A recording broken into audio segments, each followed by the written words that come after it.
Hello, and welcome to the concluding part of the module Drawing of Plans and Blueprints. You recall that in the previous module, I've introduced you to the various building components, and now we're going to look at walls as a building component. Walls are continuous vertical structures of a building which are built primarily to perform any or a combination of the following functions. 1. To enclose space. 2. To divide space.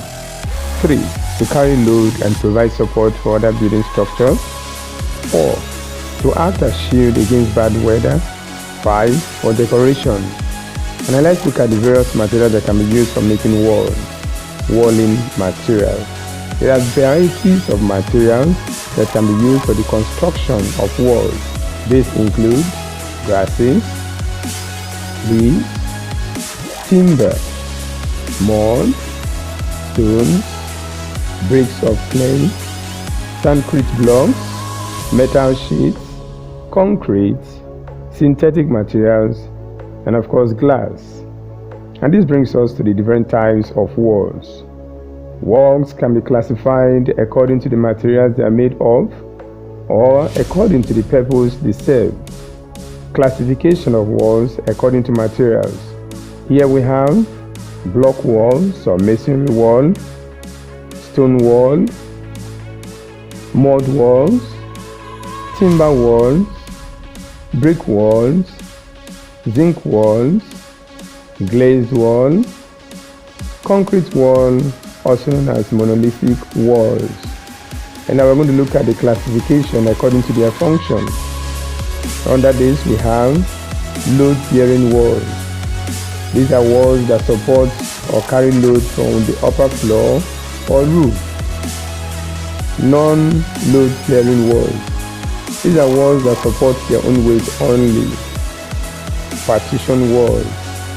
These are walls that are used to divide space inside buildings into rooms or compartments. Parapet walls. This is a wall above the roof plane that is used to guide the edge of a roof or balcony. Cavity wall. This is a thin wall built of block that is separated by a gap to avoid moisture penetration.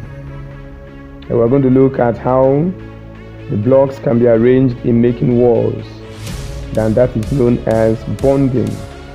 Bonding is the process of laying blocks, bricks so that the lamp or project beyond those immediately above or below them.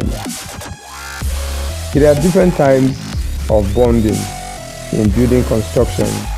These include Flemish bond, English bond, and stretcher bond. And that brings us to the next type of building component, which is door.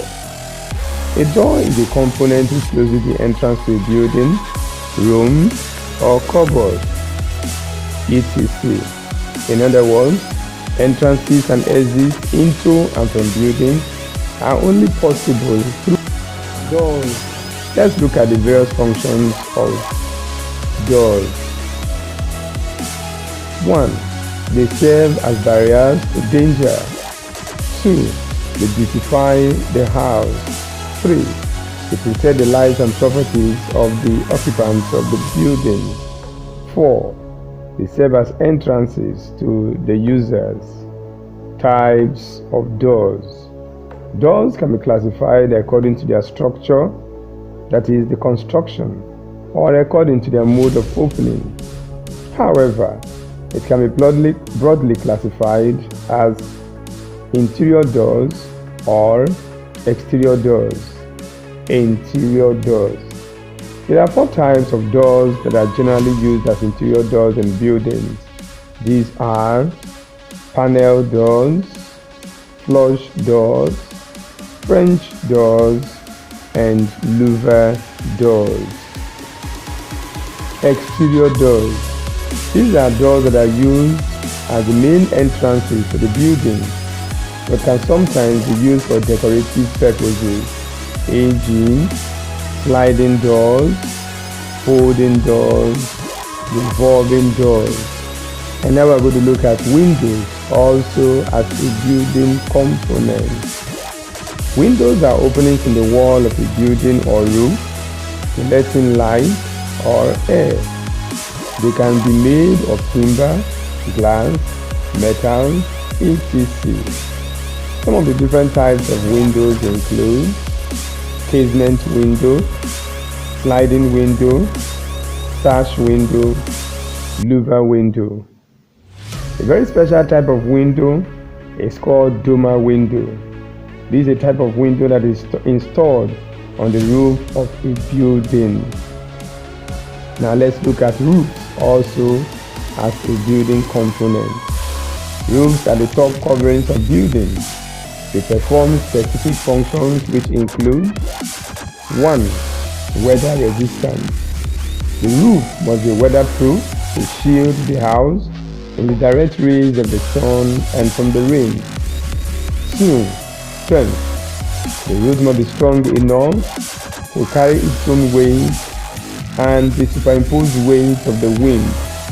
Now let's look at the types of roofs. There are different kinds of roofs in building construction. These include hip roof. This has 4 slanting surfaces from a peak known as a ridge. Pitched roof. This is often called gable roof. It has 2 surfaces sloping away from the ridge. Shared roof.